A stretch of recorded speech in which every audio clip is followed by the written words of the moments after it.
ઓકા તરસાડિયા યુનિવર્સિટીમાં ફિઝિયોથેરાપી વિદ્યાર્થીઓનો હોબાળો, એડમિશન રદના નિર્ણય સામે વાલીઓ સાથે માર્ગ રોકી વિરોધ। બારડોલી નજીક આવેલી ઓકા તરસાડિયા યુનિવર્સિટીમાં બુધવારે રાત્રે અચાનક ઉગ્ર પરિસ્થિતિ સર્જાઈ હતી। ફિઝિયોથેરાપી વિભાગના વિદ્યાર્થીઓએ પોતાના એડમિશન રદ કરાયા હોવાના આક્ષેપો વચ્ચે વાલીઓ સાથે મળી ભારે વિરોધ પ્રદર્શન કર્યું હતું। વિદ્યાર્થીઓનો આક્ષેપ છે કે તેમણે કોલેજની ફી તેમજ આખા વર્ષની હોસ્ટેલ ફી તો ભરી દીધી હતી, પણ હવે યુનિવર્સિટી વહીવટીતંત્રે કોઈ યોગ્ય કારણ વિના તેમના એડમિશન રદ કરી દીધા છે। વિદ્યાર્થીઓના જણાવ્યા અનુસાર કેટલાક વિદ્યાર્થીઓ પાસેથી ફી ઉપરાંત ડોનેશન પણ લેવામાં આવ્યું હતું અને હવે એ જ વિદ્યાર્થીઓના ભવિષ્ય સાથે રમત રમાઈ રહી છે, જેને લઈને વાલીઓમાં પણ ભારે રોષ ફેલાયો છે। વિરોધ સ્વરૂપે વિદ્યાર્થીઓ અને વાલીઓએ બુધવારે મોડી રાત્રે યુનિવર્સિટી બહાર બારડોલી અનાવલ રાજ્ય ધોરીમાર્ગ પર રસ્તા રોકી નારા લગાવ્યા હતા। રસ્તો રોકાતા વાહન વ્યવહાર ઠપ થઈ ગયો હતો અને ટ્રાફિક લાંબા સમય સુધી જામ રહ્યો હતો। ઘટનાની જાણ થતાં જ મહુવા પોલીસ તાત્કાલિક સ્થળ પર પહોંચી વિરોધ કરી રહેલા વિદ્યાર્થીઓ અને વાલીઓને સમજાવ્યા બાદ માર્ગ ખાલી કરાવ્યો હતો। પોલીસના હસ્તક્ષેપ બાદ પરિસ્થિતિ નિયંત્રણમાં આવી ગઈ છે, પરંતુ સૌથી મોટો પ્રશ્ન એ છે કે એક પ્રતિષ્ઠિત કહેવાતી યુનિવર્સિટી દ્વારા ફી અને ડોનેશન લઈને એડમિશન આપ્યા બાદ વિદ્યાર્થીઓના સપના વચ્ચે તલવાર ચલાવવી, આવો અન્યાય ક્યાં સુધી સહન કરાશે? શિક્ષણ મંદિર કહેવાતી સંસ્થાઓ જો આ રીતે વ્યવસાયનો અડ્ડો બની જશે તો એ દેશના ભવિષ્યને એટલે કે વિદ્યાર્થીઓને અંધકાર તરફ ધકેલવા જેવું છે। હાલ વિદ્યાર્થીઓ અને વાલીઓના ગંભીર આક્ષેપો સામે ઓકા તરસાડિયા યુનિવર્સિટી તરફથી હજી સુધી કોઈ સત્તાવાર પ્રતિક્રિયા જાહેર કરવામાં આવી નથી। હવે જોવું એ રહ્યું કે વહીવટીતંત્ર વિદ્યાર્થીઓને ન્યાય આપે છે કે નહીં, અથવા આ મુદ્દો પણ અન્યાયના કાગળોમાં દબાઈ જશે। Report Prakash Desai, editor in chief, SPP Bharat News. Bhupendra Joshi ji, શું નામ છે આપનું અને કઈ રીતની આપની રજૂઆત છે? હું ભૂપેન્દ્ર જોશી બિલીમોરાથી આવું છું। મારી છોકરીનું એડમિશન માલીબામાં થયેલું છે। એમનું સામેથી મારા ઉપર ફોન આવ્યો, બરાબર છે। મેં વિધિન સેકન્ડ ડેઝ મેં એડમિશન લીધું છે। એમને કીધું કે ગવર્મેન્ટ કોટામાં તમારો સેવ નહીં થાય, તો મેં કીધું અમને જરૂર નથી, તો અમે મેનેજમેન્ટ કોટામાં તમને ડાયરેક્ટ એડમિશન આપીએ છીએ। ઓકે, એમને ફીસ જે કીધી એમાં કોઈ બાર્ગેનિંગ નહીં। એમને કીધું આપણે ફીસ સેકન્ડ ડે ભરી દીધી। જે દિવસ ફોન આવ્યો એના સેકન્ડ ડેઝ મેં ફોન ભરી દીધો।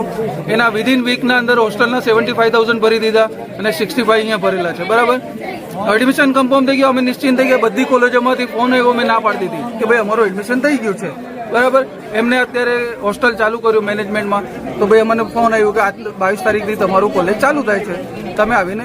તો અમે પહેલા દિવસ આવીને બધું મટીરિયલ મૂકી ગયા, છોકરીને મૂકી ગયા। અત્યારે 22-25 દિવસથી એ લોકોને એજ્યુકેશન ચાલુ થઈ ગયું, અત્યારે એ ના પાડે। એનું રીઝન એક જ છે કે એ લોકોએ શું કર્યું કે જે ગવર્મેન્ટ કોટામાં સિલેક્ટ થયેલા ને એ છોકરાને આપ્યું, જે ગવર્મેન્ટ કોટામાં જેને ફોર્મ નહીં ભરેલા એ લોકો બંને સાઈડથી પૈસા કમાવાનો ધંધો છે આ। એટલે ગવર્મેન્ટ કોટામાંથી બી પૈસા લેવાના છે ને પ્લસ અમારી પાસે બી અમને ના પાડી દીધું। અમે એસીપીસીમાં ફોર્મ નહીં ભર્યું, એમને ભર્યું હતું, એમાં નહીં થયું, એમનો પ્રોબ્લેમ છે, અમારો થોડી છે।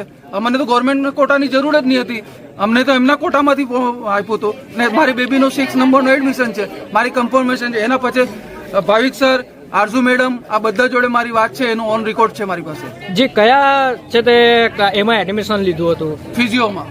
શું કહેવામાં આવ્યું હતું એડમિશન વખતે, શું વાત થઈ હતી? सब आपका कंफर्म है, कोई दिक्कत नहीं है, हमारा गवर्नमेंट से कोई लेना देना नहीं है, हम आपको डायरेक्ट। આ શબ્દ કોના દ્વારા કહેવામાં આવ્યું હતું? आरजू मैडम और भाविक सर के नाम।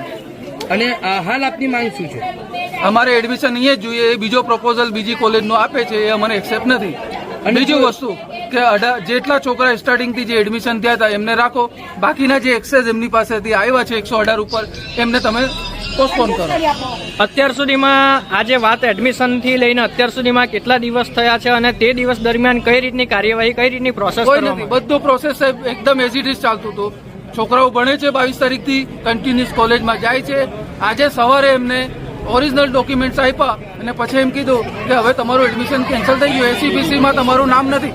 અચ્છા, પેરેન્ટ્સને વિધાઉટ ઇન્ફોર્મેશન એ છોકરાઓ પાસેથી સિગ્નેચર લઈ લીધા, આ એમનો રાઇટ નથી। પેરેન્ટ્સને દર વખતે તમે ઇન્ફોર્મ કરતા હોય તો પૈસા બાબતમાં કરો છો, તો તમે જ્યારે ના પાડી ત્યારે પેરેન્ટ્સને કરવું જોઈએ ને। કોઈ છોકરાએ સુસાઇડ કરી લીધું હોય તો શું થાય? ઘણા છોકરાએ સિરિયસ હાલતમાં હતા સવારે, અમે જેમ તેમ એમને મેનેજ કર્યા છે।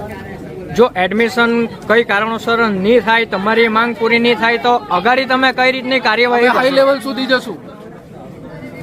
હાલ શું માંગ રહેશે? અત્યારે એડમિશન અહીંયા જ જોઈએ, એનો મને કન્ફર્મેશન જોઈએ, તો અમે કાલના માટે મીટિંગ માટે ચર્ચા માટે આવશું, નહીં તો અહીંયા જ બેઠા છે આજે। ओके। जी, आपका नाम? सनाया सारा। जी, किस स्टडी करते हो आप, किसमें किस फैकल्टी में हो? हम बीपीटी में पढ़ रहे हैं मालिबा कैंपस में। जी, कब एडमिशन लिया था और आपके साथ क्या अन्याय हो रहा है? हम लोग ने 6 जून को एडमिशन ले रखा था, मतलब काफी स्टार्टिंग में, यहाँ के शुरू होने के पहले ही ले लिया था, मतलब बीच में ही। ऐसा नहीं कि काफी लेट कर दिया था हमने एडमिशन के लिए। और ये लोग अभी हमको आउट ऑफ नोवेयर अचानक से आके बोल रहे हैं कि एडमिशन कैंसिल हो गया, जो कि हमारे पेरेंट्स को भी नहीं बताया गया था। बट हमको डायरेक्टली हमारे डॉक्यूमेंट्स कर दिए थे एपीसी क्या जो एसीपीसी वालों को। उन्होंने एटलीस्ट पूछा था कि तुमको रहना है नहीं रहना है, हमको वो भी कंसर्न पूछा नहीं गया है इन्होंने। और डायरेक्टली हमारे हाथ में डॉक्यूमेंट्स देके बोल दिया कि तुम लोग घर, मतलब हो गया, तुम्हारा एडमिशन कैंसिल हो गया है। और जो हम मुंबई में रहते हैं हमारे पेरेंट्स, उनका क्या? हम लोग तो इधर अकेले हैं ना, तो हमारा क्या?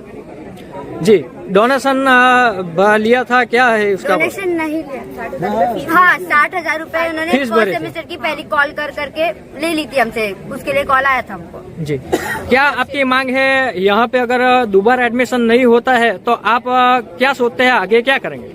हमको एडमिशन तो यहीं पे चाहिए, क्योंकि ये लोग बोल रहे हैं हमको कि कहीं और करवा के दे सकते हैं, बट हमको नहीं चाहिए। हम कैसे ट्रस्ट करें कि वो कॉलेज अच्छा ही है करके? हमको ऐसा ही कैंपस दे दो, ऐसा ही अच्छी सिक्योरिटी, एवरीथिंग इतने अच्छे से मिलने वाला रहेगा तो हम दूसरी जगह जाने के लिए रेडी। बट हमको मोस्टली ट्राई यही करना है कि हमको यहीं पे चाहिए। आप लोग इसी फीस में ऐसा करवा के दे सकते हो क्या? That's the question. जी, क्या कहा कॉलेज में जो है, कैसे आपके पास साइन किया? आपने हमको खुद ने बताया ही नहीं था कि एक्चुअली साइन किस लिए ली जा रही है। हमारे हाथ में डॉक्यूमेंट्स देके हमको बोला यहाँ साइन कर दो। फिर वो इंडिविजुअली बुला के हमको बोल रहे थे कि तुम्हारा एडमिशन जो है वो कैंसिल कर दिया है। अभी इस टाइम पे हम एडमिशन लेने कहाँ जाएंगे जहाँ ऑलरेडी सब जगह फुल हो चुका है।